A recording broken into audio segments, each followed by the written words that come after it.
1871년 10월 6일 말씀 집회가 시작이 됐어요. 이 시카고 땅에서. 올드 파웰 홀이라는 3,000명 정도 들어갈 수 있는 그 넓은 홀에 이제 많은 사람들이 모이기 시작을 했습니다. 5일간의 집회였어요. 5일간의 집회. 그 집회를 하는 내내 연일 사람들이 거의 그 3,000석을 다 메울 정도로 그렇게 많이 모여들었습니다. 그러니까 그 말씀 집회가 성공적이었어요. 참고로 그 올드 파웰 그 홀이 어떤 곳인가? 무디가 세웠던 일리노이 스트리트 처치가 그 빌딩을 빌려서 예배를 드리고 있었고요. 그날도 특별 집회로 그렇게 집회를 하고 있었어요.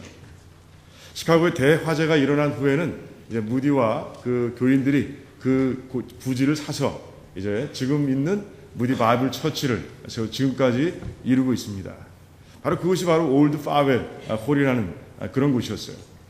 아무튼 집회는 성공적이었고요. 무디는 그 집회 동안 내내 예수님만 전했습니다. 예수님께서 이 땅에 오셨을 때 그 모습부터 시작을 해서 이제 마지막 때 오셔서 심판하실 그 예수님까지 5일 동안에 정말 열심을 다해서 그는 혼신을 다해서 말씀을 전했어요. 그런데 마지막 날 10월 10일 말씀을 전하고 있는 중간에 화재 경보가 울리기 시작을 했어요. 하지만 우리 참석한 모든 자들, 무디도 마찬가지 아무 신경 쓰지 않았습니다. 왜냐하면 시카고 다운타운 내에서 그런 일들은 자주 발생했기 때문에 그렇습니다.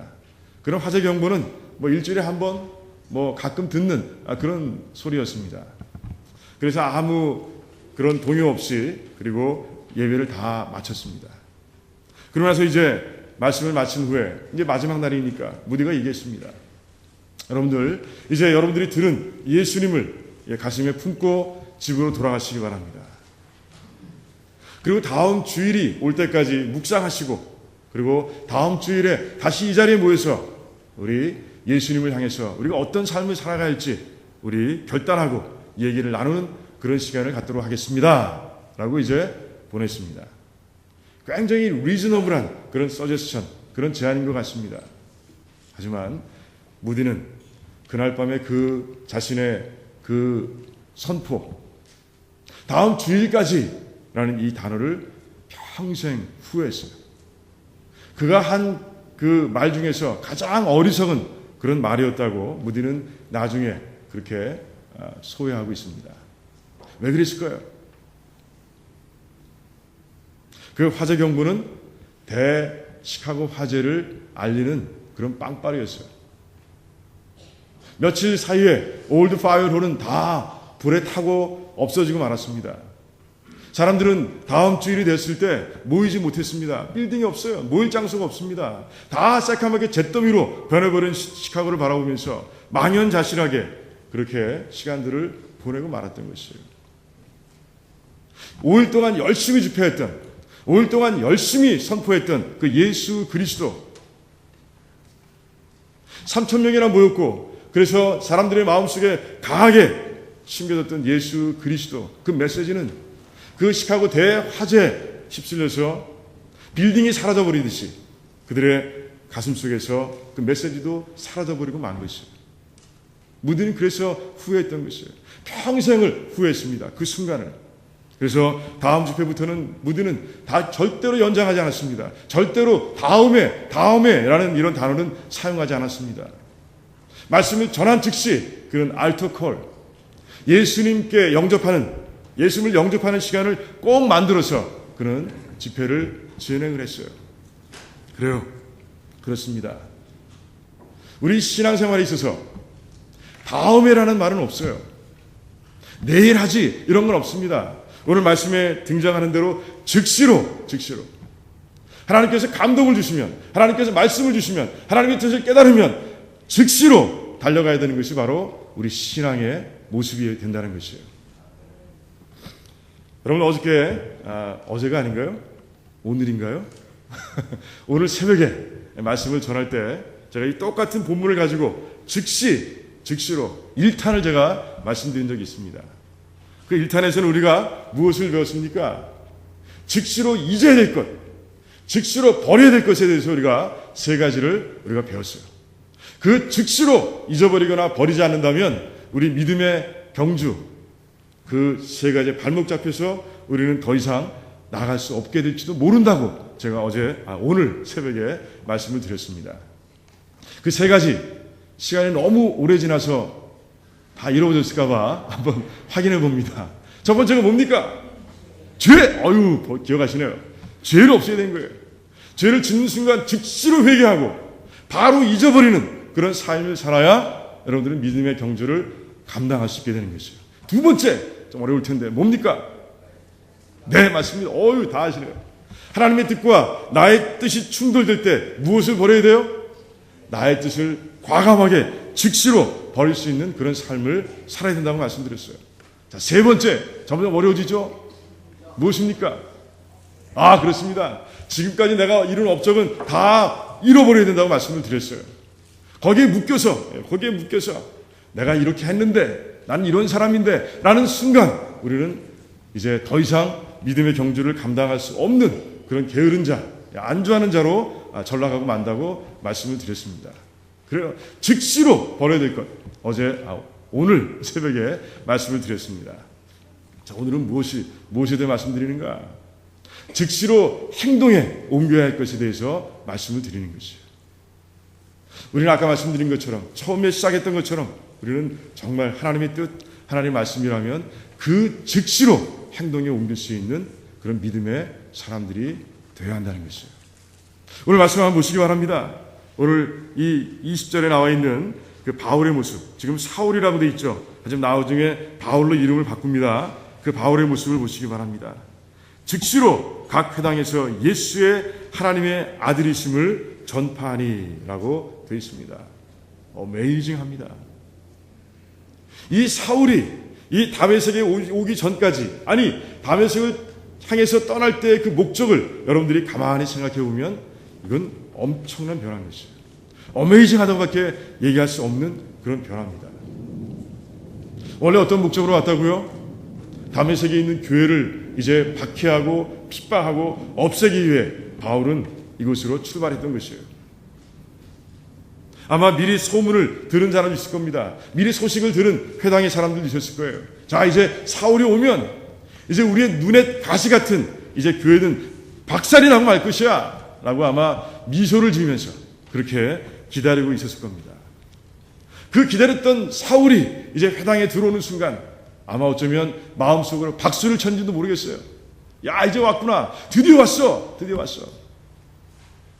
그런데 사울이 들어와서 하는 이야기가 무엇입니까? 예수님은 하나님의 아들입니다 라고 얘기하는 것이에요. 그러니 얼마나 놀랐을까요? 22절에 보니까 어떻게 되어 있습니까? 유대인들을 굴복시켰다라고 되어 있고요. 그리고 21절에 보니까 듣는 사람들이 다 놀랬다라고 되어 있습니다. 22절 새 성경, 지금 개역 성경을 보면 당혹했다라고 되어 있습니다. 그들이 당혹했다라고 되어 있어요. 여기서 굴복했다고 되어 있는데 당황했다라고 기록되어 있는 모습을 봅니다. 당황하는 거예요. 이게 무슨 일이야? 사울이 오는 목적이 분명히 이랬었는데 어느 사이에 바뀐 거야? 그들은 놀라고 당황하는 모습으로 사울을 바라보는 것이에요. 이렇게 이 사울은 하나님의 뜻이 무엇인지를 알았을 때 아주 즉시로 그 일을 행하는 모습을 보게 되는 것이에요. 너는 이제 예수 그리스도를 전해야 돼. 유대인들에게 그리고 이방에게 너는 이제 나가서 복음을 전하는 자가 되어야 돼. 이제 아나니아를 통해서 그 소명을 들었을 때 바울은 지체하지 않는 거예요. 머뭇거리지 않는 거예요. 얼굴에 철판을 깐 것처럼 나가서 이제 예수는 그리스도라고 그렇게 전하는 그런 바울의 모습을 우리가 보게 되는 것이에요. 하나님은 그 바울을 사랑하셨어요. 그리고 이제 정말 로마 전체에 이제 복음을 전하는 그런 하나님의 그릇으로 택하시고 그렇게 사용하시는 모습을 우리가 보게 되는 것이에요. 우리 성경을 보면 성경에 위대한 인물들이 나옵니다. 위대한 인물들이 다 바울과 비슷한 삶을 살아가는 모습을 보게 됩니다. 여러분, 오늘 아브라함을 잠깐 얘기하려고 합니다. 여러분 다 아시는 분이에요. 믿음의 조상입니다. 그 아브라함이 어떻게 살았는가 여러분들 아마 다 기억하실 거예요. 즉시로 즉시로 행동하는 아브라함의 모습을 성경 가운데서 보게 됩니다. 이제 하나님께서 아브라함을 찾아오십니다. 너는 이제 본토와 아비와 친척의 집을 떠나 내가 지시하는 땅으로 가라 라고 말씀해 주셨어요. 그때는 인터넷도 없었고요. 그때는 맵도 없었습니다. 하나님께서 손가락으로 지시할 그런 약도도 지도가 없는 거예요. 무조건 지시할 땅으로 가라 라고 이제 말씀하시는 그런 모습을 보게 되는 것이죠. 그런데 아브라함은 어떻게 합니까? 하나님 말씀을 따라서 곧 즉시 그 지시하는 땅으로 가는 모습을 보게 됩니다. 얼마나 먼 거리인지 모릅니다. 얼마나 많은 위험들이 자기의 여정 가운데 곳곳에 놓여 있는지 아브라함은 알 수 없어요. 하지만 그건 상관없습니다. 하나님께서 말씀하셨기에, 하나님께서 지시하셨기에 이제는 그 말씀에 따라서 즉시 출발하는 그런 아브라함의 모습을 우리가 보게 되는 것이죠. 놀랍습니다. 또 아브라함은 더 어려운 일도 즉시 해내는 모습을 보게 됩니다. 우리 하나님께서 아브라함에게 무엇을 지시하셨어요? 이번에는 네 독자를 나에게 제물로 바치라 라고 말씀하십니다. 아브라함은 망설이지 않습니다. 하나님 말씀이 떨어지자마자 그 다음날 아침 일찍 집을 떠나는 모습을 보게 되는 것이죠. 고민이 없어요. 아들을 잡는 일인데, 아들을 죽여야 하는 일인데 아브라함에게는 고민이 없습니다. 그런 가운데 이제 제단 산에 올라갑니다. 모리아 산으로 올라가는 거예요. 모리아 산에 올라가서 아들에게 칼을 들고 찌를 때도 주저함이 없습니다. 하나님께서 급히 말려야 할 정도로 아브라함의 그 행동은 결단이 들어가 있고요. 그리고 지체함이 없는 그런 신속한 모습 우리가 보게 되는 것이에요. 하나님께서는 그 아브라함에게 엄청난 축복을 주셨어요. 어떤 축복을 주셨습니까? 창세기 22장에 보니까 그 축복 가운데서 제일 가장 큰 축복, 이런 축복이라고 좀 봅니다. 내 씨로 인해서 천하 만민이 복을 얻으리라 라고 말씀하시는 거예요. 무슨 말입니까? 이 아브라함을 통해서, 아브라함의 혈통을 통해서 이제 예수 그리스도가 탄생하실 것을 그렇게 말씀하고 계신 거예요. 아브라함의 족보가 이제 예수님을 담고 있는 족보가 될 것이라고 그렇게 말씀하고 있는 모습을 보게 됩니다. 두 번째 축복은 더 놀라운 축복이에요. 이사야서 41장을 보니까 이제 하나님께서 나의 벗 아브라함이라고 얘기하고 있습니다. 하나님의 친구라는 것이에요. 이 칭호를 받은 자는 아무도 없었어요. 아무도 없었습니다. 오직 아브라함뿐이 없었어요. 나의 벗이라, 여호와의 벗이라. 여러분들 한번 생각해 보시기 바랍니다. 하나님과 어깨동무하고 그렇게 걸어가는 그런 아브라함의 모습을 한번 보시기 바랍니다. 한번 그려보시기 바랍니다. 어쩌면 뭐라 그럴까요? 블라스페미, 뭐라 그러죠? 참남한 그런 어떤 광경일 수도 있습니다. 하지만 하나님께서 허락하신 거예요. 너는 나의 벗이야, 나의 친구야, 이렇게까지 말씀하시는 모습을 우리가 보게 되는 것이에요. 다른 성경의 인물을 들 것도 없습니다. 다 그런 모습이었어요. 즉시로 하나님의 뜻이 발견되고 깨달아지는 순간 그 뜻을 이루기 위해서 즉시로 달려가는 그런 인물들의 그런 모습을 우리가 보게 되는 것이에요. 여러분들의 삶은 어떻습니까? 저는 2012년에 여러분들의 삶이 이런 삶이 되기를 축원합니다.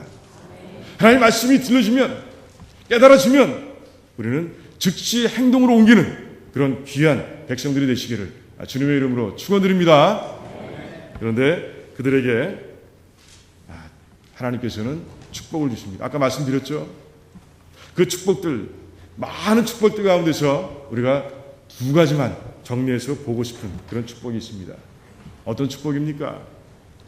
첫 번째, 하나님의 일꾼으로 쓰임받는 축복이에요. 하나님의 도구가 되는 것이에요. 하나님의 도구가 된다는 이 말 속에는 어떤 의미가 들어 있습니까? 하나님께서 그 사람을 신뢰하신다는 그런 의미가 담겨 있는 것이에요. 하나님께서 나를 신뢰하시는 거예요. 하나님께서 나를 믿어주시는 거예요. 그런 가운데 하나님의 뜻과 하나님의 일을 이루어갈 수 있도록 그렇게 도구로 삼아주시는 그런 모습, 그것은 분명히 축복입니다. 축복이에요. 바울을 보십시오. 아까 말씀드렸죠. 로마 전역에 복음을 전할 수 있는 그런 귀한 그릇으로 하나님께서 바울을 택해 주셨어요. 또 아브라함은 어땠습니까? 이제 하나님과 그의 후손인 이스라엘 백성들 사이에 그 믿음의 다리를 놓는 그런 역할을 감당할 수 있게 되었어요. 그런 도구가 된 것이에요. 베드로는 어땠습니까? 베드로는 그 이방의 땅에 이제 교회를 열 수 있는 그런 귀한 일을 감당할 수 있도록 하나님께서 그 일을 허락하시는 모습을 보게 됩니다. 그래요. 하나님께서는 즉시 행동하는 사람들, 하나님의 말씀과 하나님의 뜻에 따라서 즉시 행동하는 사람들에게 이 축복을 부어주시는 거예요. 여러분들은 하나님의 도구가 되시길 원하십니까? 원하세요? 진짜로 원하세요? 네, 얼굴에 진짜로 원한다고 그렇게 써 계십니다.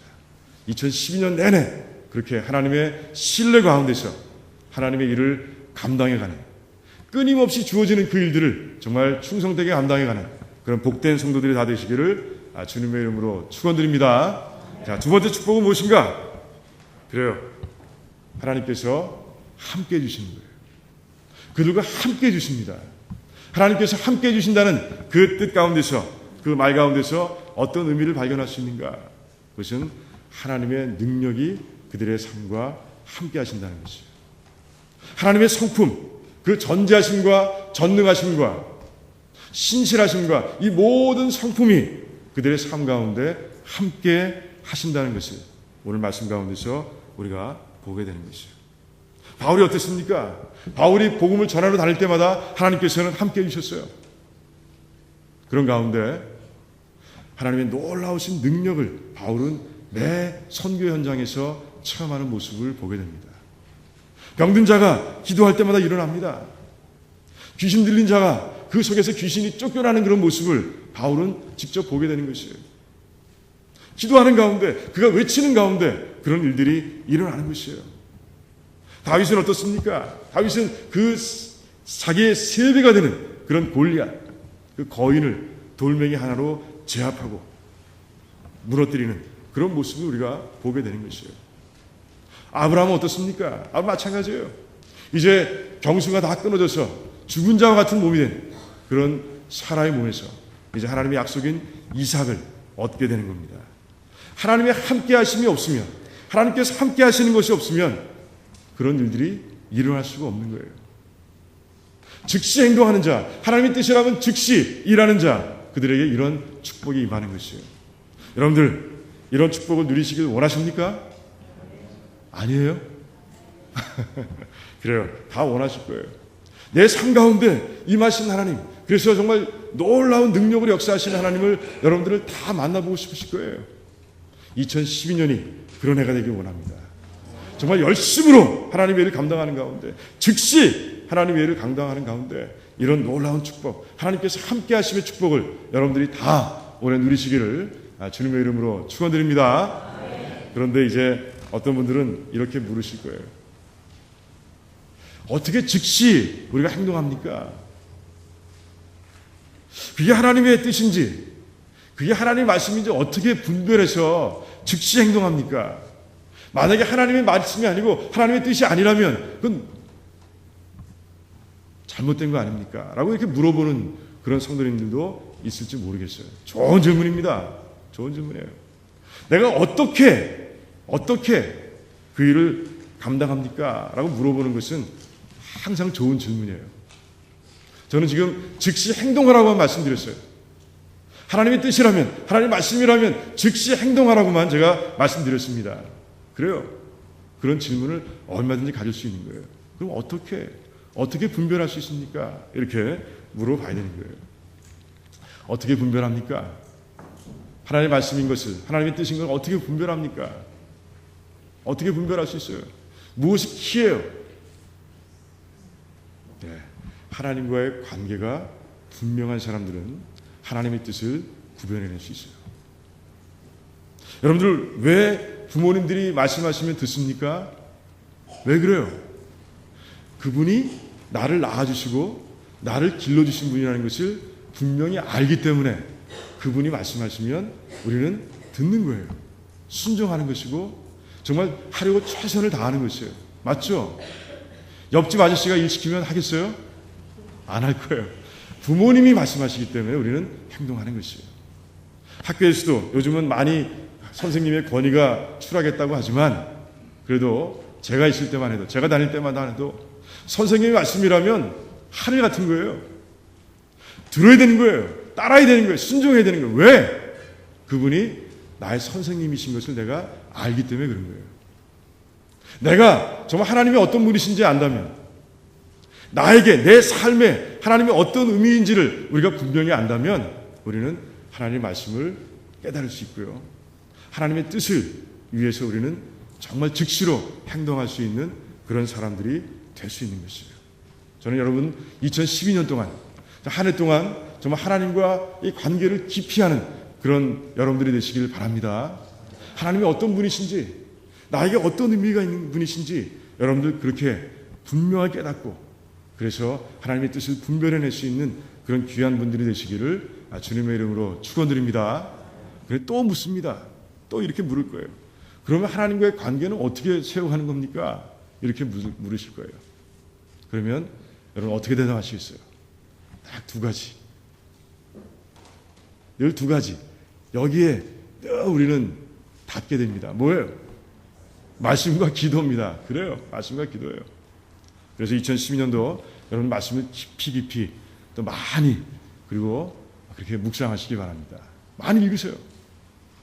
깊이 묵상하세요. 그리고 그 말씀 속에서 하나님과 교제하십시오. 그런 가운데 여러분들의 하나님과의 관계는 깊어지는 거예요. 점점점 딥하게 그렇게 형성되어 가는 것이에요. 기도도 마찬가지예요. 기도하는 가운데 여러분들의 삶은 달라지는 거예요. 하나님을 더 깊이 알게 되는 것이에요. 하나님께 더 가까이 나가게 되는 것이에요. 그런 가운데 하나님의 뜻이 무엇인지를 여러분들 발견하게 되는 것이에요. 그리고 그 뜻을 향해서 달려갈 수 있는 그런 용기를, 담대함을 가지는 그런 성도들이 된다는 것이에요. 자, 그래요. 오늘 말씀 이제 줄입니다. 여러분들 이제 말씀과 기도 생활 2012년도에 철저하게 하시기 바랍니다.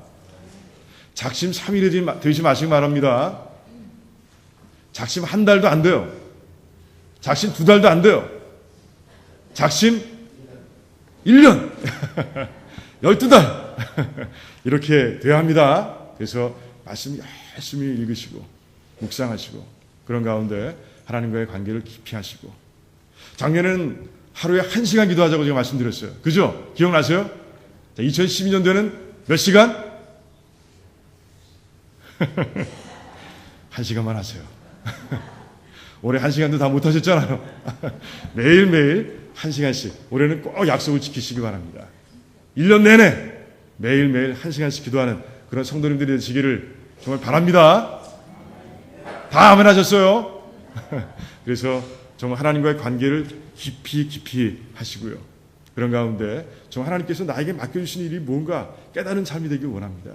뜻이 무언가, 말씀이 무언가 깨닫고요. 정말 깨달아지는 순간 정말 즉시로 그 일을 감당하는 가운데 그 성경의 인물들에게 주어졌던 그 놀라운 축복들 도구로 사용하시고, 그리고 함께 하시며 능력을 부어주시는 그 하나님의 놀라운 축복이 여러분들의 삶 가운데 1년 내내 넘치시기를 주님의 이름으로 축원드립니다.